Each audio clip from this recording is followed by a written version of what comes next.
Hello नमस्कार दोस्तों, जय हिंद, वंदे मातरम। आज हम लोग पर्यावरण शिक्षा शास्त्र से संबंधित कुछ इंपॉर्टेंट क्वेश्चन आपके लिए लेकर आए हुए हैं। तो अगर आप हमारे चैनल पर नए हैं तो प्लीज़ इसे सब्सक्राइब जरूर करिए और बेल आइकन बटन को दबाना बिल्कुल मत भूलिए, जिससे आपको आने वाले नए वीडियो को नोटिफिकेशन मिल सके। ठीक है, तो चलिए देखते हैं पहला क्वेश्चन से क्या दिया गया है। पहला क्वेश्चन है कि नेहा जो है कक्षा 5 के लिए EVS अर्थात इन्वायरमेंट स्टडी पर्यावरण अध्ययन के विषय में निम्नलिखित मूल्यांकन तकनीकों का उपयोग करती है। ठीक है, नीचे दी गई मूल्यांकन तकनीकों का प्रयोग करती है, तो कौन सी मूल्यांकन तकनीक जो है इन्वायरमेंट के हिसाब से सबसे बेटर मानी जाएगी। ठीक है, तो पहली तकनीकी है प्रायोगिक गतिविधियों का आकलन करना, दूसरा गृह दत्त कार्यों का मूल्यांकन, तीसरा परियोजना कार्य मूल्यांकन और चौथा है मौखिक परीक्षण। ठीक है, तो इसका ऑप्शन नंबर 1 जो है वह करेक्ट माना जाएगा, क्योंकि प्रायोगिक गतिविधियों में सीखने का अवसर मिलता है तथा यह बच्चों के समग्र विकास का तरीका भी होता है। ठीक है, और प्रयोग में बच्चे नई नई चीज़ों को सीखते हैं, गलतियां करते हैं, फिर उन्हें सुधारने की कोशिश करते हैं, और यह मूल्यांकन का जो है सबसे अच्छा तरीका एवं तकनीक मानी जाती है। ठीक है, तो ऑप्शन नंबर ए जो है इसका करेक्ट आंसर हो जाएगा। चलिए बात करते हैं अगले क्वेश्चन की। तो अगला क्वेश्चन दिया गया था कि किस मूल्यांकन में आदर्श शिक्षक निर्णय लेता है कि क्या सीखा गया है और क्या नहीं सीखा गया है। ठीक है, किस मूल्यांकन में, अर्थात वह कौन सा मूल्यांकन है जिसके अंतर्गत एक आदर्श टीचर यह निर्णय लेता है कि क्या सीखा गया है और क्या नहीं सीखा गया है। ठीक है, तो अधिगम के लिए मूल्यांकन, अधिगम के रूप में मूल्यांकन, या फिर अधिगम में मूल्यांकन, या फिर अधिगम का मूल्यांकन। ठीक है, तो अधिगम मतलब व्यवहार में परिवर्तन आना या नई नई चीज़ों को सीखना ही लर्निंग या फिर अधिगम कहलाता है।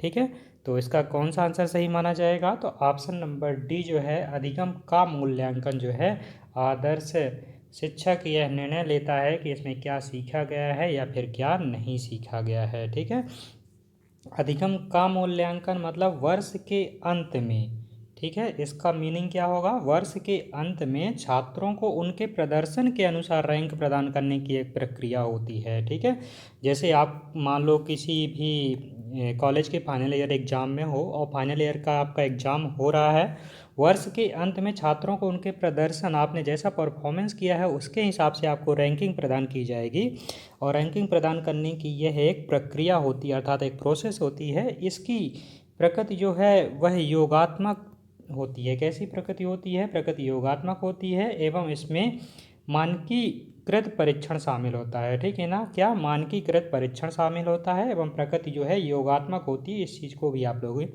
याद रखिएगा। ठीक है, तो ऑप्शन नंबर डी जो है इसका करेक्ट आंसर हो जाएगा। चलिए बात करते हैं अगले क्वेश्चन की। अगला क्वेश्चन लिखा गया था कि कक्षा 5 की EVS अर्थात एनवायरनमेंट स्टडी किताबों के अध्याय के अंत में सब्जियों की मदद से बच्चों को ऊनी बुनने और पेपर पर प्रिंट करने की अनुमति देना उसकी मदद करेगा।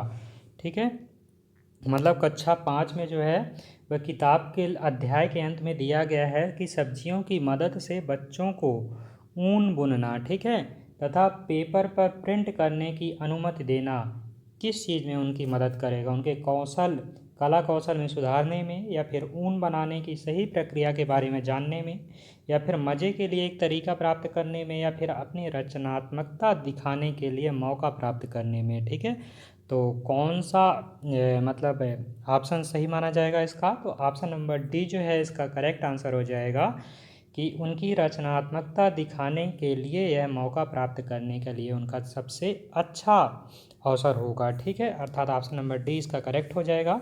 कुछ और बातें कर लेते हैं इसके बारे में। तो इसमें लिखा गया है कि सब्जियों की मदद से, ठीक है, क्या लिखा गया है, सब्जियों की मदद से बच्चों को ऊन बुनने तथा पेपर पर प्रिंट करने की अनुमति देना उनकी रचनात्मकता दिखाने और ऊन के साथ उनकी पारंपरिक कला और बुनाई शैलियों के बारे में कुछ विचार देने का मौका प्रदान करेगा। ठीक है, अर्थात बच्चे जो हैं अपनी कला के माध्यम से बुनाई शैलियों के बारे में अपने विचार प्रस्तुत करेंगे हर एक परिवार के मुखिया के साथ, या फिर अपने आसपास के जो भी उनके बच्चे हैं, दोस्त हैं, सहेली हैं।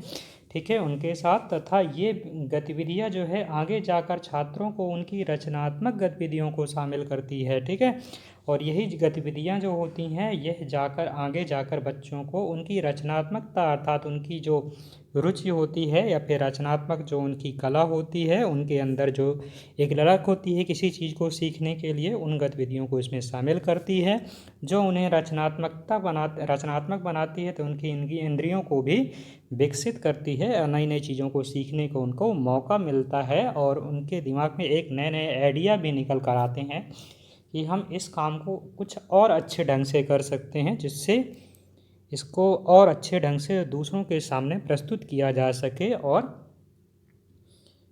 लोकप्रियता हासिल की जा सके। ठीक है ना, और अपने मनो उत्साह को बढ़ाया जा सके। ठीक है, तो इसका ऑप्शन नंबर डी जो है करेक्ट हो जाएगा। अब चलिए बात करते हैं अगले क्वेश्चन की। तो इसमें लिखा गया है कि एकीकृत पर्यावरण, ठीक है, एकीकृत पर्यावरण विज्ञान के रूप में ईवीएस का अध्ययन करने का क्या महत्व है। एकीकृत पर्यावरण विज्ञान के रूप में ईवीएस अर्थात एनवायरनमेंट स्टडी का अध्ययन करने का क्या महत्व होता है, इसके बारे में आपसे पूछा गया है। तो इसका क्या महत्व होता है, पहला ऑप्शन दिया गया था कि प्रकृति तथा सामाजिक सांस्कृतिक वातावरण के संबंध में जागरूक तथा सक्षम होना, और सभी गतिविधियों में भाग लेने में सक्षम होना, या फिर थ्योरी और प्रोजेक्ट में A+ प्राप्त करना, या फिर विज्ञान की शिक्षा का भाषा की तुलना में अधिक आनंद लेना। ठीक है, तो कौन सा ऑप्शन सही माना जाएगा, तो ऑप्शन नंबर ए जो है इसका करेक्ट हो जाएगा, अर्थात प्रकृति तथा सामाजिक सांस्कृतिक वातावरण के संबंध में जागरूक एवं सक्षम होना, ये जो है ईवीएस अध्ययन करने का एक महत्व होता है। ठीक है, अब चलिए बात करें इसके बारे में कुछ और थोड़ा सा जानने की कोशिश करते हैं। तो एकीकृत पर्यावरण विज्ञान के रूप में ईवीएस का अध्ययन करना एक प्राकृतिक सामाजिक तथा सांस्कृतिक वातावरण के संबंध में जागरूक तथा सक्षम होना होता है। ठीक है ना, अर्थात हर एक फील्ड के बारे में या पर्यावरण के बारे में ज़्यादा से ज़्यादा जागरूकता फैलाना तथा उन चीज़ों के बारे में सक्षम होना, और हमारी भागीदारी तथा जागरूकता का एक बहुत ही महत्वपूर्ण पहलू माना जाता है जो पर्यावरण की रक्षा करता है, तथा वर्तमान में केवल ऐसी जागरूकता का विकास होता है। ठीक है, और अज्ञानता ने कई समस्याएं उत्पन्न कर दी हैं, जैसे आने वाली पीढ़ियों के लिए पर्यावरण की रक्षा करना हर इंसान का कर्तव्य होता है। ठीक है, जिससे हमारे आने वाली पीढ़ी के लिए पर्यावरण सेफ रह सके और सुरक्षित रह सके, इसीलिए हर एक व्यक्ति को ज़्यादा से ज़्यादा पेड़ लगाना चाहिए, जिससे हमारे वातावरण में ज़्यादा से ज़्यादा शुद्ध एवं स्वच्छ वायु हमें मिल सके, जिससे हम अच्छे से अच्छा जीवन व्यतीत कर सकें। ठीक है, तो चलिए बात करते हैं अगले क्वेश्चन की। तो अगला क्वेश्चन दिया गया था कि पर्यावरण के प्रति जागरूकता विकसित होती है, पर्यावरण के प्रति जागरूकता विकसित होती है किन पहलुओं से। पहला पहलू उत्तेजित पहलू, मनोप्रेरणा पहलू, या फिर संज्ञानात्मक पहलू से, या फिर उपरोक्त में से कोई नहीं। ठीक है, तो किसके प्रति जागरूकता पैदा होती है, तो पर्यावरण के प्रति जागरूकता जो है वह संज्ञानात्मक पहलू से विकसित होती है। ठीक है, तो ऑप्शन नंबर सी जो है इसका करेक्ट आंसर हो जाएगा। अब इसके बारे में थोड़ा सा बात कर लेते हैं कि संज्ञानात्मक पहलू आखिर होता क्या है।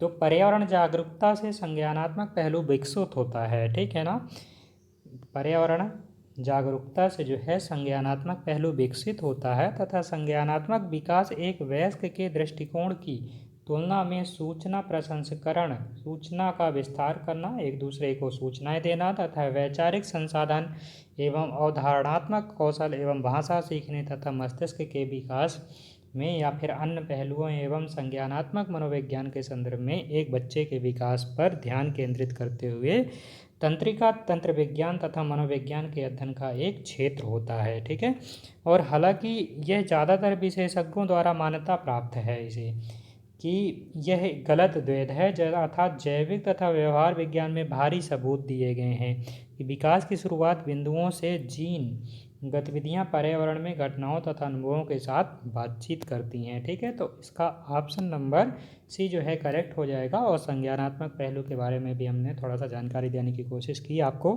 चलिए बात करते हैं अगले क्वेश्चन की। तो इसमें लिखा गया है कि निम्नलिखित में से कौन सा एक उच्च प्राथमिक स्तर पर शिक्षण तथा विज्ञान के क्षेत्र से मुख्य उम्मीद है। ठीक है ना, कौन सा एक उच्च प्राथमिक स्तर पर शिक्षण तथा विज्ञान दोनों के क्षेत्र में मुख्य उम्मीद का काम करेगा तो पूछताछ और जांच का कौशल प्राप्त करना, या फिर साहित्यिक साक्षरता बनाना, या फिर विज्ञान एवं कला के बीच अंतर संबंध की सराहना करना, या फिर प्रतियोगी परीक्षाओं के लिए अकादमिक उत्कृष्टता प्राप्त करना। ठीक है, तो ऑप्शन नंबर ए जो है इसका करेक्ट माना जाएगा। पूछताछ और जांच का कौशल प्राप्त करना जो है उच्च प्राथमिक स्तर पर शिक्षण एवं विज्ञान की शिक्षा का मुख्य उम्मीद होता है। ठीक है, तो ऑप्शन नंबर ए जो है इसका करेक्ट आंसर हो जाएगा। चलिए बात करते हैं अगले क्वेश्चन की। तो इसमें लिखा गया है कि पर्यावरण अध्ययन की मुख्य पाठ्य पुस्तकों में कविताओं तथा कहानियों को शामिल करने का निम्नलिखित में से कौन सा उद्देश्य नहीं होता। ठीक है, पर्यावरण की अध्ययन की जो पुस्तकें होती हैं उनमें कविता तथा कहानियों को शामिल नहीं किया जाता। इसके पीछे क्या उद्देश्य है। ठीक है, तो विषय में रुचि का विकास करना, नित्य या फिर एकरस विषय वस्तु में बदलाव करना, या फिर शिक्षार्थियों को आनंद तथा मजा उपलब्ध कराना, या फिर शिक्षार्थियों में कल्पनाशीलता तथा सृजनात्मक योग्यता को बढ़ावा देना। ठीक है, तो कौन सा ऑप्शन सही माना जाएगा। तो ऑप्शन नंबर बी जो है नित्य एवं एकरस विषय वस्तु में बदलाव करना जो है इसका एक उद्देश्य नहीं होता है। कौन सा उद्देश्य नहीं होता है, इस क्वेश्चन को जरूर ध्यान से पढ़ा करिए।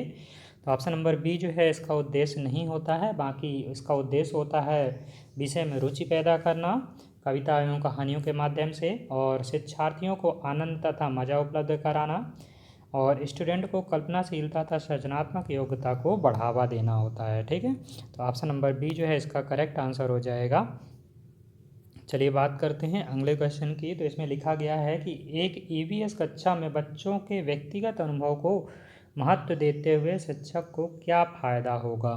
ठीक है, एक इन्वायरमेंट स्टडी की कक्षा है पर्यावरण अध्ययन की। इसमें जो है बच्चों के व्यक्तिगत अनुभव जो होते हैं उनको महत्व देते हुए शिक्षक को क्या फ़ायदा मिलता है। बच्चों के अनूठे अनुभव का पता लगाना, बच्चों की भाषा या संचार कौशल में सुधार करने के लिए सहायता देना, या शिक्षार्थियों के विषय में अनुभवात्मक दुनिया से संबंधित करना तथा प्रतिबिंबित अधिगम को बढ़ावा देना, या फिर अपनी ऊर्जा को बचाना जिससे बच्चे बात करना पसंद करते हैं। ठीक है, तो कौन सा ऑप्शन सही माना जाएगा इसके लिए। तो ऑप्शन नंबर सी जो है इसका करेक्ट आंसर हो जाएगा, अर्थात शिक्षार्थियों के विषय में अनुभवात्मक दुनिया में से संबंधित करना, प्रतिबिंबित करना और अधिगम को बढ़ावा देना नई नई चीज़ों के सीखने के लिए। ठीक है, तो ऑप्शन नंबर सी जो है इसका करेक्ट आंसर हो जाएगा, अर्थात एक ईवीएस कक्षा में बच्चों के व्यक्तिगत अनुभवों को महत्व देते हुए शिक्षक को यह फायदा होगा कि शिक्षार्थी अपने विषय को अनुभवात्मक दुनिया से संबंधित कर पाएगा तथा अधिगम को ज़्यादा बढ़ावा मिलेगा। ठीक है, बात करते हैं अगले क्वेश्चन की। इसमें लिखा गया है रिस्पॉन्स शिक्षार्थी के सदस्य द्वारा लिए संदर्भित करता है। ठीक है ना, रिस्पॉन्स देना मतलब क्या होता है, जवाब देना किसी भी क्वेश्चन का या फिर आंसर देना। तो रिस्पॉन्स शिक्षार्थियों के लिए या फिर विद्यार्थी के लिए सादृश्य द्वारा लिए गए संदर्भित करता है पुराने अनुभवों का उपयोग कर नए स्थिति को सीखना, या फिर खुद के सीखने की निगरानी करने की क्षमता करना है, या फिर आत्मसात अनुशासन और नियंत्रण, या फिर छात्रों के व्यवहार में विनियमन बनाना। ठीक है, तो कौन सा आंसर सही माना जाएगा। तो ऑप्शन नंबर ए जो है इसका करेक्ट आंसर हो जाएगा, अर्थात पुराने अनुभवों का उपयोग कर नए स्थिति को सीखना ही रिस्पांस जो है विद्यार्थियों के सदस्य द्वारा लिए गए संदर्भित होते हैं। ठीक है, अर्थात बच्चे पुराने अनुभवों का उपयोग करके नई चीज़ों को सीखने के लिए प्रयास करते हैं। जो उनके पुराने अनुभव होते हैं उनको अपने माइंड में फिर से रिवाइज करने का उनको मौका मिलता है, और उन्हीं एक्सपीरियंस के माध्यम से बच्चे किसी भी क्वेश्चन का आंसर दे पाते हैं। ठीक है, तो ऑप्शन नंबर ए जो है इसका करेक्ट हो जाएगा। अब बात करें अगर अगले क्वेश्चन की, कि जब एक विद्यार्थी युवा है तो एक पाठ्यक्रम में रुचि खोता हुआ दिखाई पड़ता है। ठीक है, उसे पाठ्यक्रम में रुचि नहीं आती, मज़ा नहीं आता, इंटरेस्ट नहीं आता, तो शिक्षक को क्या करना चाहिए या फिर टीचर को क्या करना चाहिए। उन्हें कुछ समय के लिए चुपचाप बैठने के लिए कहो, थोड़ी देर के लिए सोने के लिए कहो, एक कहानी कहो या दिलचस्प गतिविधियों का संचालन करो, या फिर उन्हें बाहर जाके खेलने की अनुमति दे दो। तो कौन सा सही माना जाएगा। तो ऑप्शन नंबर सी जो है इसका करेक्ट हो जाएगा, अर्थात एक कहानी कहो तथा एक दिलचस्प गतिविधि का संचालन करो जिससे बच्चे का पढ़ाई में मन लगने लगे और उसे कोई भी प्रॉब्लम क्रिएट ना हो। ठीक है, एक युवा विद्यार्थी किसी पाठ में रुचि खोने लगता है तो शिक्षक को कहानी सुनानी चाहिए तथा दिलचस्प गतिविधि आयोजित करनी चाहिए। यदि शिक्षक को लगता है कि पाठ में रुचि नहीं ले रहा है तो शिक्षक को उन्हें तनाव दिए बिना अध्ययन के प्रति रुचि विकसित करनी होगी। इसलिए पाठ में रुचि पैदा करने के लिए कई बुद्धिमत्ता पर आधारित ऑडियो वीडियो एड्स सबसे अच्छा तरीका होता है, ठीक है ना। ऑडियो विजुअलाइजेशन करना, ठीक है, विजुअल एड्स सबसे अच्छा तरीका माना जाता है, ठीक है। तो ऑप्शन नंबर सी जो है इसका करेक्ट आंसर हो जाएगा। इस तरह वीडियो कंप्लीट हुआ। आपको वीडियो कैसा लगा कमेंट बॉक्स में ज़रूर बताइए। अगर चैनल पर नए हैं तो प्लीज़ सब्सक्राइब ज़रूर करिए, अपने दोस्तों के पास शेयर करिए, कमेंट करिए, लाइक करिए। Okay, thanks for watching this video. मिलते हैं अगले वीडियो में, तब तक के लिए धन्यवाद। जय हिंद, वंदे मातरम, जय माता दी।